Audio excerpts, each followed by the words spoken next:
ਬੱਚਿਆਂ ਤਰ੍ਹਾਂ ਪਾਲਿਆ ਸੀ, ਛੋਟਾ ਜਿੰਨਾ ਨਿੱਕਾ ਜਿੰਨਾ ਪਾਲਿਆ ਸੀ। ਬੜਾ ਦੁੱਖ ਹੋਣ ਡਿਆ ਹੈ ਮੈਨੂੰ, ਮੇਰਾ ਦਿਮਾਗ ਵਿੱਚੋਂ ਘੁੰਮਦਾ ਪਿਆ ਹੈ। ਇਹ ਜਾਨੀ ਨੁਕਸਾਨ ਤੋਂ ਵੀ ਵੱਧ ਡੰਗਰਾਂ ਦਾ, ਇਹ ਬੰਦਿਆਂ ਨਾਲੋਂ ਵੀ ਵੱਧ ਕਤਲ ਹੈ।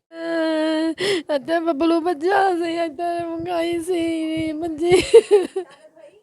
ਜਾਨ ਤੇ ਹੈ ਸੀ ਨਾ, ਜਿੰਦਿਆਂ ਨੂੰ ਉਹਨਾਂ ਨੇ ਅੱਗ ਲਾਈ ਹੈ ਨਾ, ਤੇ ਬੋਲੇ ਤੇ ਹੋਣੇ ਨੇ। ਅੱਗੋਂ ਸਾਡੇ ਕੰਨਾਂ 'ਚ ਆਵਾਜ਼ ਹੀ ਨਹੀਂ ਪਈ ਹੈ, ਪਤਾ ਹੀ ਨਹੀਂ ਲੱਗਾ ਹੈ।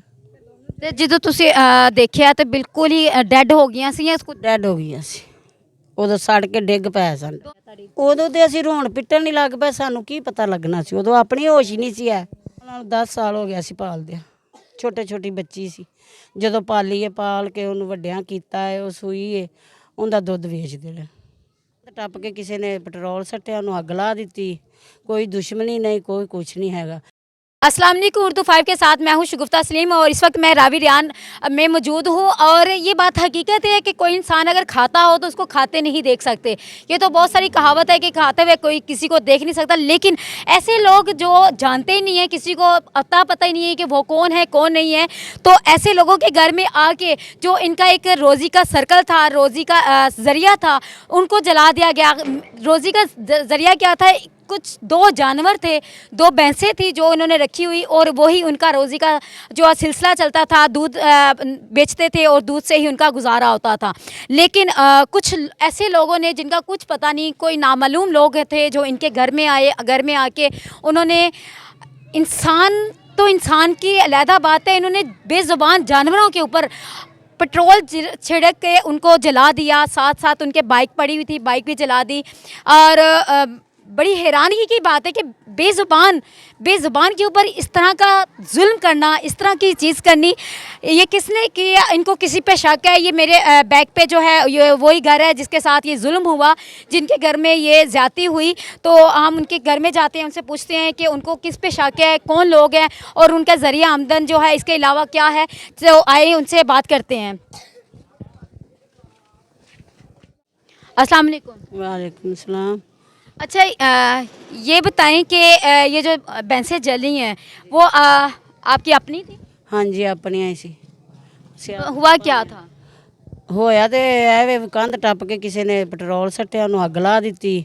ਕੋਈ ਦੁਸ਼ਮਣੀ ਨਹੀਂ, ਕੋਈ ਕੁਛ ਨਹੀਂ ਹੈਗਾ। ਮੇਰਾ ਦੇਵਰ ਹੈ, ਮੇਰਾ ਆਪਣਾ ਮੀਆਂ ਫੌਤ ਹੋ ਗਿਆ ਹੈ। ਮੇਰੇ ਬੱਚਿਆਂ ਤੇ ਵੀ ਹੱਥ ਦਿੰਦਾ ਸੀ, ਸਾਡੇ ਤੇ ਵੀ ਹੱਥ ਦਿੰਦਾ ਸੀ। ਪਤਾ ਨਹੀਂ ਕਿਹੜਾ ਜ਼ਾਲਮ ਪਿਆ ਜਿਹਨੇ ਆਹ ਕੰਮ ਕਰ ਦਿੱਤਾ। ਤੁਹਾਡਾ ਜ਼ਰੀਆ ਹੀ ਆਮਦਨ ਹੈ? ਹਾਂ, ਇਹੋ ਹੀ ਆਮਦਨ ਸੀ ਸਾਡੀ। ਨਿੱਕੇ ਨਿੱਕੇ ਬੱਚੇ ਨੇ, 500 400 ਲਿਆਉਣ ਵਾਲੇ ਨੇ, ਉਹ ਕੀ ਕਰਦੇ ਨੇ? ਤੇ ਇਹੋ ਦੁੱਧ ਵੇਚਦੇ ਸੀ, ਗੁਜ਼ਾਰਾ ਕਰਦੇ ਸੀ। ਤੇ ਕਿਸ ਟਾਈਮ ਕੋਈ ਆਇਆ ਹੈ ਤੇ ਕਿਸ ਤਰ੍ਹਾਂ ਉਹਨੇ ਮਤਲਬ ਕਿਸ ਤਰ੍ਹਾਂ ਪਤਾ ਚੱਲਿਆ ਤੁਹਾਨੂੰ? ਅਸੀਂ ਵੇਖਿਆ ਹੀ ਕੋਈ ਨਹੀਂ, ਸੁੱਤੇ ਹੋਏ ਸੀ, ਇਬਾਦਤ ਕਰਕੇ ਸੋ ਗਏ ਸੀ। ਕਿਸੇ ਨੇ ਆਣ ਕੇ ਠਾਇਆ। ਸ਼ਬੇ ਮਿਰਾਜ ਵਾਲੇ ਦਿਨ ਦੀ? ਹਾਂਜੀ, ਕਿਸੇ ਨੇ ਆਣ ਕੇ ਠਾਇਆ, ਬੱਚਿਆਂ ਨੇ ਆਣ ਕੇ ਠਾਇਆ। ਪਹਿਲਾਂ ਦਰਵਾਜ਼ਾ ਖੜਕਾਉਂਦੇ ਰਹੇ ਨੇ, ਦਰਵਾਜ਼ਾ ਨਹੀਂ ਖੋਲ੍ਹਿਆ ਹੈਗਾ। ਫਿਰ ਉਹ ਕੰਧ ਟੱਪ ਕੇ ਆਏ ਨੇ ਬੱਚੇ, ਉਹਨਾਂ ਨੇ ਆਣ ਕੇ ਦਰਵਾਜ਼ਾ ਖੜਕਾਇਆ ਅੰਦਰ ਦਾ, ਫਿਰ ਅਸੀਂ ਉੱਠੇ। मतलब कुछ रोशनी वगैरह या ਤੁਹਾਡੀ भैंसा वगैरह कुछ बोलियां चीखियां कुछ? ਪਤਾ ਹੀ ਨਹੀਂ ਲੱਗਾ ਹੈਗਾ, ਨਹੀਂ ਪਤਾ ਲੱਗਾ ਹੈਗਾ, ਸਮਝ ਹੀ ਨਹੀਂ ਲੱਗੀ ਹੈਗੀ ਕੋਈ ਕੀਤਾ ਕੀ ਹੈ ਕਿਸੇ ਨੇ। ਕੋਈ ਦੁਸ਼ਮਣੀ ਹੁੰਦੀ ਨਾ ਤੇ ਫਿਰ ਤੇ ਚਲੋ ਬੰਦਾ ਕੋਈ ਪਹਿਰਾ ਵੀ ਰੱਖ ਲੈਂਦਾ। ਦੁਸ਼ਮਣੀ ਨਹੀਂ ਹੈਗੀ ਕਿਸੇ ਦੇ ਨਾਲ ਵੀ, ਨਾ ਬੱਚਿਆਂ ਦੀ ਨਾ ਵੱਡਿਆਂ ਦੀ, ਕਿਸੇ ਦੀ ਦੁਸ਼ਮਣੀ ਨਹੀਂ ਹੈਗੀ ਸਾਡੀ। ਕਿੰਨੇ ਅਰਸੇ ਤੋਂ ਭੈਂਸਾਂ ਪਾਲੀਆਂ? ਜ਼ਾਹਿਰ ਬਾਤ ਕੋਈ ਜਾਨਵਰ ਹੋਏ ਤਾਂ ਉਹਨਾਂ ਨੂੰ ਆਪਣੇ ਬੱਚਿਆਂ ਤਰ੍ਹਾਂ ਪਾਲਦੇ ਨੇ, ਤੇ ਤੁਸੀਂ ਉਹਨਾਂ ਨੂੰ ਕਿਸ ਤਰ੍ਹਾਂ ਆਪਣੇ ਬੱਚਿਆਂ ਤਰ੍ਹਾਂ ਪਾਲਿਆ? ਕਿੰਨਾ ਅਰਸਾ? ਹਾਂ, ਉਹਨਾਂ ਨੂੰ 10 ਸਾਲ ਹੋ ਗਿਆ ਸੀ ਪਾਲਦਿਆਂ, ਛੋਟੀ ਬੱਚੀ ਸੀ। ਜਦੋਂ ਪਾਲੀ ਹੈ, ਪਾਲ ਕੇ ਉਹਨੂੰ ਵੱਡਿਆਂ ਕੀਤਾ ਹੈ, ਉਹ ਸੂਈ ਹੈ, ਉਹਦਾ ਦੁੱਧ ਵੇਚਦੇ ਨੇ। ਤੇ ਕਿੰਨੀ ਆਮਦਨ ਆ ਜਾਂਦੀ? ਕੋਈ ਆ ਜਾਂਦਾ ਸੀ 400-500 ਆ ਜਾਂਦਾ ਸੀ। ਹਾਂ, ਰੋਜ਼ਾਨਾ ਦਾ ਗੁਜ਼ਾਰਾ ਹੁੰਦਾ ਸੀ। तो बाकी आपके जो मियाँ हैं या आपके जो देवर हैं वो क्या करते थे? कुछ और भी काम? ਕੋਈ ਵੀ ਨਹੀਂ ਸੀ ਕੰਮ ਕਰਦਾ ਹੈਗਾ। ਦੁਕਾਨ ਮਾੜੀ ਜੀ ਪਾਈ, ਗੋਲੀਆਂ ਟਾਫੀਆਂ ਰੱਖੀਆਂ ਸੀ, ਦੁਕਾਨ ਤੇ ਬਹਿ ਜਾਂਦਾ ਸੀ। ਕੋਈ 200-300 ਵਟਕ ਹੋ ਜਾਂਦੀ ਸੀ ਉਹਦੀ, ਗੁਜ਼ਾਰਾ ਘਰ ਦਾ ਚੱਲਦਾ ਸੀ। ਤੇ ਤੁਹਾਨੂੰ ਤੁਸੀਂ FIR ਕਰਵਾਈ, ਕਿਹਦੇ ਖਿਲਾਫ ਕਰਵਾਈ? ਤੁਹਾਨੂੰ ਕੁਝ ਸ਼ੱਕ ਹੈ ਜਾਂ ਤੁਹਾਨੂੰ ਇਰਦ ਗਿਰਦ ਸ਼ੱਕ ਜਾਂ ਕਿਸੇ ਦੇ ਆਪਣੇ ਕਿਸੇ ਦੇ ਸ਼ੱਕ? ਨਾ ਮਾਲੂਮ ਕਰਾਈ। ਸ਼ੱਕ ਕਿਸੇ ਤੇ? ਕੋਈ ਨਹੀਂ ਸ਼ੱਕ ਹੈਗਾ, ਕੋਈ ਦੁਸ਼ਮਣ ਹੀ ਨਹੀਂ ਹੈਗਾ, ਕਿੱਦੇ ਤੇ ਸ਼ੱਕ ਕਰੀਏ? ਅੱਲਾ ਹੀ ਹੈ ਜੇ ਲਭਾਏਗਾ ਤੇ ਸਾਨੂੰ। ਤੁਹਾਨੂੰ ਕਿੰਨੀ ਉਮੀਦ ਹੈ ਕਿ ਤੁਸੀਂ ਆਪਣੇ ਜਿਹੜੇ FIR ਕਰਵਾਈਏ ਤੁਹਾਨੂੰ ਇਨਸਾਫ ਮਿਲੇਗਾ? ਸਾਨੂੰ ਅੱਲਾ ਤੇ ਬੜੀ ਉਮੀਦ ਹੈ ਕਿ ਸਾਨੂੰ ਥੋੜੇ ਦਿਨਾਂ ਬਾਅਦ ਨਾ ਅੱਲਾ ਇਨਸਾਫ ਵਹਾ ਦੇਗਾ। ਹਾਂ अच्छा कोई जानी नुकसान वगैरह? ਇਹ ਜਾਨੀ ਨੁਕਸਾਨ ਤੋਂ ਵੀ ਵੱਧ ਡੰਗਰਾਂ ਦਾ, ਇਹ ਬੰਦਿਆਂ ਨਾਲੋਂ ਵੀ ਵੱਧ ਕਤਲ ਹੈ। ਬੰਦੇ ਦੇ ਕੇਸ ਨਾਲੋਂ ਜਿਹੜਾ ਨਾ ਇਹ ਵੱਧ ਕੇਸ ਹੈ। सिर्फ जबान बोल नहीं सकते ਹਾਂ, ਬੋਲ ਨਹੀਂ ਸਕੇ ਹੈਗੇ। ਕੋਈ ਬੰਦਾ ਹੁੰਦਾ ਚਲੋ ਬੋਲਦਾ ਹੌਲਾ ਲਾਲਾ ਲਾਲਾ ਚੁੱਕਦਾ, ਉਹ ਵੀ ਬੋਲੇ ਹੋਣੇ ਨੇ, ਨਹੀਂ ਪਤਾ ਲੱਗਾ ਹੈਗਾ, ਪਤਾ ਹੀ ਨਹੀਂ ਲੱਗਾ, ਨਹੀਂ ਲੱਗਾ। जाहिर है जान ते है। ਜਾਨ ਤੇ ਹੈ ਸੀ ਨਾ, ਜਿੰਦਿਆਂ ਨੂੰ ਉਹਨਾਂ ਨੇ ਅੱਗ ਲਾਈ ਹੈ ਨਾ, ਤੇ ਬੋਲੇ ਤੇ ਹੋਣੇ ਨੇ। ਅੱਗੋਂ ਸਾਡੇ ਕੰਨਾਂ 'ਚ ਆਵਾਜ਼ ਹੀ ਨਹੀਂ ਪਈ ਹੈ, ਪਤਾ ਹੀ ਨਹੀਂ ਲੱਗਾ ਹੈਗਾ। ਤੇ ਜਦੋਂ ਤੁਸੀਂ ਦੇਖਿਆ ਤੇ ਬਿਲਕੁਲ ਹੀ ਡੈੱਡ ਹੋ ਗਈਆਂ ਸੀ ਇਸ ਕੁੱਤੇ ਡੈਡ ਹੋ ਗਈਆਂ ਸੀ, ਉਦੋਂ ਸੜ ਕੇ ਡਿੱਗ ਪਏ ਸਨ, ਦੋਨੇ ਹੀ? ਦੋਨੋਂ ਹੀ ਡਿੱਗ ਪਏ ਸੀ। ਤੇ ਉਸ ਟਾਈਮ ਤੁਹਾਨੂੰ ਕਿਸ ਤਰ੍ਹਾਂ ਦੀ ਕੰਡੀਸ਼ਨ ਕੀ ਫੀਲ ਹੋਇਆ ਤੁਹਾਡੀ? ਉਦੋਂ ਤੇ ਅਸੀਂ ਰੋਣ ਪਿੱਟਣ ਨਹੀਂ ਲੱਗ ਪਏ, ਸਾਨੂੰ ਕੀ ਪਤਾ ਲੱਗਣਾ ਸੀ, ਉਦੋਂ ਆਪਣੀ ਹੋਸ਼ ਹੀ ਨਹੀਂ ਸੀ ਹੈ। ਉਦੋਂ ਜਦੋਂ ਵੇਖੋ ਬੰਦਾ ਕਤਲ ਹੋ ਜਾਵੇ ਕੋਈ ਆਪਣੀ ਹੋਸ਼ ਹੁੰਦੀ, ਉਦੋਂ ਤੇ ਕਤਲ ਲੱਭਣ ਦਾ ਵੀ ਨਹੀਂ ਮੌਕਾ ਲੱਭਦਾ ਹੈਗਾ। ਉਦੋਂ ਤੇ ਆਪਣੀ ਇਹੋ ਹੀ ਹੁੰਦਾ ਵੀ ਸਾਡਾ ਕੀ ਬਣ ਗਿਆ, ਕੀ ਕਿਆਮਤ ਆ ਗਈ। ਆ ਤੇ ਕਿਆਮਤ ਆਈ ਸੀ, ਤੇ ਕਿਆਮਤ ਦੇ ਵਿੱਚ ਕੋਈ ਸੁੱਝਦਾ ਤੇ ਨਹੀਂ, ਕੋਈ ਪਤਾ ਤੇ ਨਹੀਂ ਲੱਗਦਾ ਕਿਹੜਾ ਦੁਸ਼ਮਣ ਹੈ ਕਿਹੜਾ ਨਹੀਂ। ਇੱਕ ਤੇ ਅਸੀਂ ਵੇਖ ਲੈਂਦੇ ਕੰਧ ਟੱਪਦਿਆਂ ਜਾਂ ਘਰ ਆਇਆ ਵੇਖ ਲੈਂਦੇ, ਤੇ ਫਿਰ ਜਾਂ ਉਹ ਜਾਂਦਾ ਜਾਂ ਅਸੀਂ ਜਾਂਦੇ। ਕੋਈ ਕੈਮਰੇ ਵਗੈਰਾ ਇਧਰ ਬਾਹਰ ਲੱਗੇ? ਕੋਈ ਕੈਮਰਾ ਕੋਈ ਨਹੀਂ ਲੱਗ, ਕੋਈ ਚੀਜ਼ ਹੀ ਨਹੀਂ ਹੈਗੀ। ਅਸੀਂ ਮਾੜੇ ਲੋਕ ਹਾਂ, ਅਸੀਂ ਕੀ ਕਰ ਸਕਨੇ ਹਾਂ। ਗਰੀਬ हुकूमत ने ਪੈਟਰੋਲ ਹੀ ਇੰਨਾ ਕੁ ਸੱਟਿਆ ਸੀ। पेट्रोल जलाया? ਹਾਂਜੀ, ਅਸਲਾਮ ਅਲੈਕਮ। ਉਹਨਾਂ ਨੇ ਪੈਟਰੋਲ ਹੀ ਇੰਨਾ ਕੁ ਜੀ ਸੁੱਟ ਛੱਡਿਆ ਸੀ ਜਿੱਦਾਂ ਬਾਜੀ ਨਹੀਂ ਸੀ ਸਕਦੇ। ਇੰਨਾ ਕੁ ਪੈਟਰੋਲ ਸੀ ਕਿ ਉਹ ਜਿੰਨਾ ਕੋਈ ਆਈ ਪੁਰਜੀ ਬਣ ਗਿਆ ਸੜ ਕੇ। ਸਾਰਾ ਸਾਡਾ ਸੇਵਾ ਹੀ ਇਹੋ ਸੀ ਡੰਗਰਾਂ ਦਾ ਹੀ। ਤੁਹਾਨੂੰ ਇਹ ਨਹੀਂ ਲੱਗਦਾ ਕਿ ਹਕੂਮਤ ਵੱਲੋਂ ਚਾਹੀਦਾ ਹੈ ਜਾਂ ਜਿੱਥੇ ਵੀ ਇੱਥੇ ਵੋਟ ਵਗੈਰਾ ਲੈਣ ਆਉਂਦੇ ਨੇ ਤੇ ਉਹਨਾਂ ਨੂੰ ਚਾਹੀਦਾ ਇੱਥੇ ਕੈਮਰੇ ਵਗੈਰਾ ਨਸਬ ਹੋਣੇ ਚਾਹੀਦੇ ਨੇ? ਇਹ ਤੇ ਹੁਣ ਉਹਨਾਂ ਦਾ ਫੇਲ ਹੈ ਨਾ। ਅਸੀਂ ਤੇ ਗਰੀਬ ਲੋਕ ਆ, ਅਸੀਂ ਤੇ ਉਹਨਾਂ ਦੇ ਗੁਜ਼ਾਰਿਸ਼ ਹੀ ਕਰ ਸਕਨੇ, ਤਰਲਾ ਹੀ ਕਰ ਸਕਨੇ ਜੇ ਸਾਡਾ ਮੰਨ ਜਾਣ ਤੇ। ਸਾਡੇ ਕੋਈ ਘਰ ਦਾ ਨਹੀਂ ਹਾਲ, ਕੋਈ ਬੱਚਿਆਂ ਦਾ ਨਹੀਂ ਹਾਲ। ਆਸਰਾ ਜਿਹੜਾ ਬੱਚਿਆਂ ਤਰ੍ਹਾਂ ਹਾਂ, ਬੱਚਿਆਂ ਤਰ੍ਹਾਂ ਪਾਲਿਆ ਸੀ, ਛੋਟਾ ਜਿੰਨਾ ਨਿੱਕਾ ਜਿੰਨਾ ਪਾਲਿਆ ਸੀ। ਬੜਾ ਦੁੱਖ ਹੋਣ ਡਿਆ ਹੈ ਮੈਨੂੰ, ਮੇਰਾ ਦਿਮਾਗ ਹੀ ਵਿੱਚੋਂ ਘੁੰਮਦਾ ਪਿਆ ਹੈ। ਉਹ ਮੈਨੂੰ ਨਜ਼ਰਾਂ ਅੱਗੇ ਉਵੇਂ ਹੀ ਰਹਿੰਦੇ। ਮੈਂ ਆਪਣੇ ਬੱਚਿਆਂ ਨਾਲੋਂ ਵੱਧ ਪਾਲਿਆ ਸਨ। हमें वो जगह दिखाएं जहाँ आप ये वकूआ हुआ सारा। जी नाज़रीन, आपको वो जगह भी दिखाते हैं जहाँ ये सारा वकूआ हुआ। तो आप देख सकते हैं कि ये जगह जो है, क्या मतलब जिसने भी दुश्मनी निकाली या जो भी था उनको ज़रा सा भी एहसास नहीं, उनके अंदर ज़रा सी भी इंसानियत नहीं थी। ਤੇ ਬੱਚਾ ਬੱਚਾ ਸੀ, ਇਹਨਾਂ ਦਾ ਪਿਆਰ ਨਾ ਕੋਈ ਨਾਮ ਹੀ ਰੱਖਿਆ। ਇੱਥੇ ਬੱਬਲੂ ਬੱਚਾ ਸੀ, ਇੱਥੇ ਮੰਗਾਈ ਸੀ ਮੰਜੀ ਸੜ ਗਈ ਸੀ। ਜੱਪਿਆ ਪਾਪਾ ਹੀ ਰੋਂਦੀ ਤਾਂ ਬਾਹਰ ਫੈਂਕ ਆਏ ਸਨ, ਵੇਖਿਆ ਨਹੀਂ ਸੀ ਜਾਂਦਾ ਮੇਰੇ ਤੋਂ।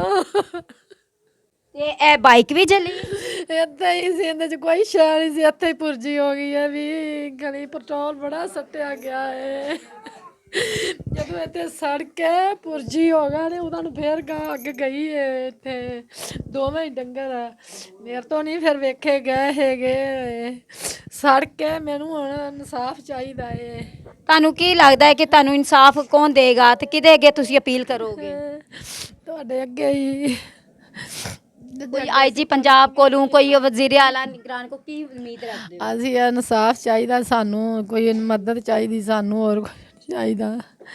ਅਸੀਂ ਤੇ ਉਸ ਦਿਨ ਤੁਹਾਡੇ ਘਰ 'ਚ ਕੋਈ ਮਰਦ ਵਗੈਰਾ ਵੀ ਹੈ ਸੀ ਕਿ ਕੰਮ ਤੇ ਗਏ ਜਾਂ ਕੋਈ? ਨਹੀਂ, ਬਾਹਰ ਗਏ ਸਨ ਕੰਮ ਤੇ।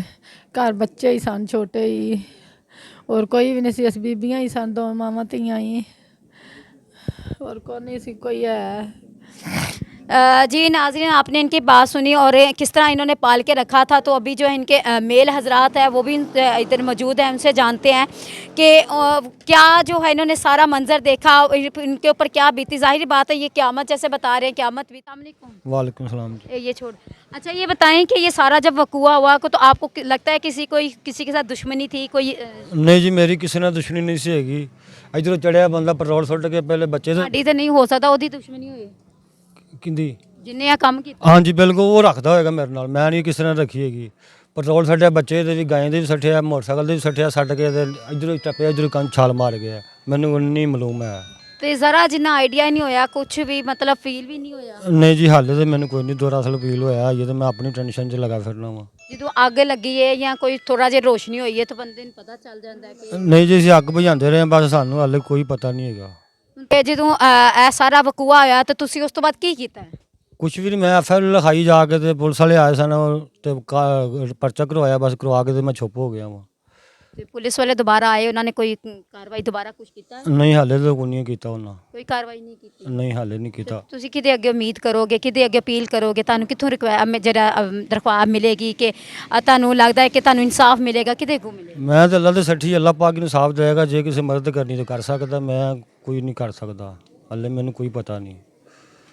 FIR ਕਰਵਾਈ ਹੈ ਤਾਂ ਜ਼ਾਹਿਰੀ ਗੱਲ ਹੈ ਕੋਈ ਉਸ ਅਦਾਰੇ 'ਚ ਗਏ ਨਾ ਜਿੱਥੇ ਤੁਹਾਨੂੰ ਉਮੀਦ ਹੈ ਕਿ ਇੱਥੋਂ ਮਿਲੇਗੀ, ਤੇ ਉਹਨਾਂ ਦੇ ਅੱਗੇ ਜਾ ਕੇ ਕੋਈ ਕੀਤੀ ਅਪੀਲ ਕੀਤੀ ਕਿ ਮੈਨੂੰ ਜਿਹੜੀ ਹੈ ਨਾ ਮੇਰੇ ਨਾਲ ਇਨਸਾਫ ਕੀਤਾ ਜਾਏ, ਤੇ ਤੁਸੀਂ ਉਹਦੇ ਕੋਲ ਦੁਬਾਰਾ ਗਏ, ਤੁਹਾਨੂੰ ਲੱਗ ਰਿਹਾ ਹੈ ਕਿ ਉਹ ਇਨਸਾਫ ਦੇਗਾ ਹੀ ਨਹੀਂ? ਉਹ ਜੀ, ਉਹ ਤਾਂ ਮੈਂ ਗਿਆ ਵਾਂ ਤੇ ਉਹ ਕਹਿੰਦੇ ਨੇ ਜੀ ਸਾਨੂੰ ਫੜਾ, ਕਿਹੜਾ ਬੰਦਾ ਫੜਾਣਾ। ਮੈਂ ਕਿਹਾ ਮੈਂ ਹਾਲੇ ਕਿਹਨੂੰ ਫੜਾ, ਮੈਨੂੰ ਤਾਂ ਪਤਾ ਹੀ ਨਹੀਂ ਹੈਗਾ, ਨਾ ਮਾਲੂਮ ਇਸ ਵਾਰ। ਉਹ ਕਹਿੰਦੇ ਤੁਸੀਂ ਫੜਾਓ? ਹਾਂਜੀ, ਮੈਨੂੰ ਕਹਿੰਦੇ ਤੁਸੀਂ ਫੜਾਓ ਤੁਸੀਂ ਬੰਦਾ। ਮੈਂ ਕਿਹਾ ਮੈਨੂੰ ਹਾਲੇ ਪਤਾ ਨਹੀਂ, ਮੈਂ ਐਵੇਂ ਬੇਨਕਾਮ ਕਿਸੇ ਨੂੰ ਮਰਵਾਵਾਂ, ਮੈਂ ਗੁਨਾਹਗਾਰ ਹੋਵਾਂਗਾ, ਮੈਂ ਜਿੱਦ ਪੂਰਾ ਪੱਕ ਕਰਾਂਗਾ ਫਿਰ ਉਹਨੂੰ ਫੜਾ ਸਕਣਾ, ਮੈਨੂੰ ਹਾਲੇ ਕੋਈ ਨਹੀਂ ਪਤਾ ਹੈਗਾ। ਤੁਹਾਡਾ ਜ਼ਰੀਆ ਆਮਦਨ ਕੀ ਸੀ, ਕਰਦੇ ਕੀ? ਮੇਰੀ ਬਸ ਮੈਂ ਮਿਹਨਤ ਮਜ਼ਦੂਰੀ ਕਰਨਾ, ਮੇਰਾ ਜ਼ਰੀਆ ਸਾਰਾ ਇਹੀ ਸੀ, ਹੋਰ ਕੋਈ ਮੇਰਾ सिलसिला नहीं गया।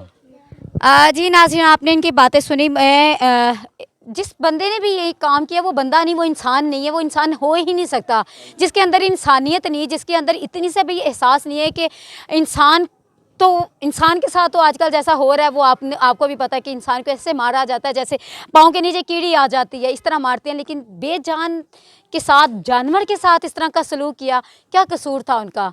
सिर्फ ये था कि इनको ख़त्म करना है। ज़ाहिरी बात है किसी का खाना पीना बंद कर दिया जाए तो वो ऑटोमेटिक ही ख़त्म हो जाता है, लेकिन जिसने भी ये काम किया है उसने बड़ी दरिंदगी दिखाई है, उसने बड़ी जो है हिमानगी दिखाई है। उसके ऊपर अल्लाह का तो अज़ाब होना ही होना है, लेकिन हमारी भी ये जो हमने प्रोग्राम किया है यही वजह है कि आपको दिखाएं कि यहाँ ऐसे लोग भी बसते हैं जिनके अंदर इंसानियत नहीं होती। ये हमारी आवाज़ ज़्यादा से ज़्यादा इसलिए शेयर करें ताकि ऐसे जो लोग हैं उनके पास ये आवाज़ आए और उनके अंदर हो सकता कहीं ना कहीं इंसानियत जागे। आपको ये आवाज़ कैसी लगी, आपको ये प्रोग्राम कैसा लगा, ये आपने अपने कमेंट्स में बताना है। इसी के साथ अपनी होश गुफ्ता को इजाज़त दीजिए। अल्लाह हाफ़िज़।